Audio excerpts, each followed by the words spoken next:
So good morning friends, आज हम लोग बात करेंगे गंगा एंड इट्स ट्रिब्यूटरी के बारे में। ठीक है, सबसे पहले हम देखेंगे गंगा जी का ओरिजिन कहाँ से होता है। ठीक है, तो ये मैप आप ध्यान से देखिएगा, यहीं से आपको ओरिजिन पता चल जाएगा। यहाँ से आपकी गंगा जब निकलेगी फिर हम उसके बारे में बात करेंगे। पहले हम लोग ओरिजिन को देखते हैं। ठीक है, सबसे पहले ये बद्रीनाथ। अब बद्रीनाथ किसके लिए फेमस है? शंकर जी के लिए फेमस है। ठीक है, और शंकर जी का प्यारा कौन है? ठीक है, नंदी जो है उनका सबसे प्यारा है। ठीक है, और जो नंदी है वो क्या है? वो एक तरह से मतलब ऑक्स है। ठीक है, जो बैल होता है। ठीक है, वो है। ठीक है, तो वो क्या है? वो सारे बैलों की तरह है नहीं, वो उससे अलग है, तभी तो उसका नाम नंदी है। ठीक है, वो शंकर जी का प्यारा है, उससे अलग है, तो अलग नंदी है वहाँ पे। ठीक है, और अलग नंदी है, तो उसको शंकर जी बोलेंगे कि तुम जाओ गंगा जी को मेरी जटा से लेकर। ठीक है, शंकर जी की जटा में गंगा जी है, लेकिन अभी वो गंगा जी का नाम नहीं है, अभी वो नंदी उसको लेके जाएगा। ठीक है, तो नंदी लेके जाएगा तो क्या आ जाएगा? अलकनंदा। ठीक है, याद करिएगा। ठीक है, अलकनंदा। ठीक है, तो अलग जो नंदी है वो सबसे अलग है। ठीक है, तो इसलिए अलग नंदी लेके जाएगा। ठीक है, तो अलकनंदा। और उसको एक चीज शंकर जी बोलते हैं कि भाई तुमको देखो एकदम मारपीट कुछ नहीं करना है। ठीक है, इसको डराना वाला नहीं है, तुम एकदम संत के पथ पर चलना है। ठीक है, कैसे पथ पे चलना है? संत के पथ पे। ठीक है, तो बद्रीनाथ से निकलता है नंदी। ठीक है, अलकनंदा। ठीक है, और वो किस पथ पे चलता है? संतों के पथ पे चलने के लिए बोलते हैं। ठीक है, किसी को मार वार नहीं देना। ठीक है, संतों के पथ पे चलना है, तो संतों पथ ग्लेशियर। ठीक है, यहाँ से आप याद रखेंगे कि ये कहाँ पे है? संतों पथ ग्लेशियर। ठीक है, संतों पथ ग्लेशियर से निकलता है आपका ये गंगा जी का। कहाँ से निकलती है? मतलब सॉरी, जो अलकनंदा है वो कहाँ से निकलेगा? संतों पथ ग्लेशियर से। ठीक है, संतों के पथ पर चलना है। ठीक है, और लेके आपको कहाँ जाना है? आगे जाना है। ठीक है,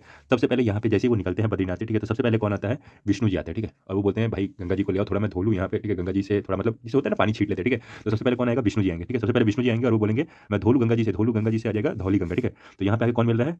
धौली गंगा। ठीक है, और वो क्या बना रहा है? विष्णु प्रयाग। ठीक है, तो सबसे पहले कौन आता है नंदी के पास? नंदी के पास आता है विष्णु जी, और वो बोलते हैं मैं धोलू गंगा जी से, तो धौली गंगा और तुम्हारा वो प्लेस क्या बन जाता है? विष्णु प्रयाग। नेक्स्ट आ जाता है, अब जैसे विष्णु जी ने कर लिया उसके बाद नंदी भी कर सकते हैं। ठीक है, नंदी को तब तक नहीं पता था, लेकिन जैसे विष्णु जी ने बताया धो लिया अपने आप को, तो फिर नंदी भी धोएगा। तो ठीक ठीक है, तो फिर कौन सा आ जाएगा? नंद प्रयाग। ठीक है, नंदाकिनी आ जाएगा, नंदी खुद को धोएगा, वो क्या हो जाएगा? नंद प्रयाग। ठीक है, सबसे पहले धौली गंगा कौन धोया? विष्णु जी। उसके बाद तुम्हारे कौन जैसे विष्णु जी ने धोया तो फिर नंदी ने सोचा चलो मैं भी धो लेता हूँ। ठीक है, तो फिर नंदी धोएगा तो नंद प्रयाग से आ जाएगा नंदाकिनी। ठीक है, अब उसके बाद जैसे हम लोग को क्या है ना कि हम लोग को देखो एक हमारे में चलता है कि जैसे हम लोग गंगा जी के ऊपर से जाते हैं तो हम लोग को सिक्का दान करने का आता है। ठीक है, दान करने का आता है ना कि सिक्का फेंक देने का। ठीक है, तो वैसे ही अब ये अलकनंद जो नंदी है वो लेके आगे बढ़ रहे हैं, तो उसको क्या है कि दान करना था। ठीक है, पर दान तो करना है, लेकिन दान कौन करेगा? सबसे बड़ा दानवीर कौन है? कर्ण है। ठीक है, तो कर्ण प्रयाग। ठीक है, दान करने के समय कौन याद आएगा? कर्ण याद आएगा। ठीक है, तो दान करना है तो कर्ण प्रयाग। ठीक है।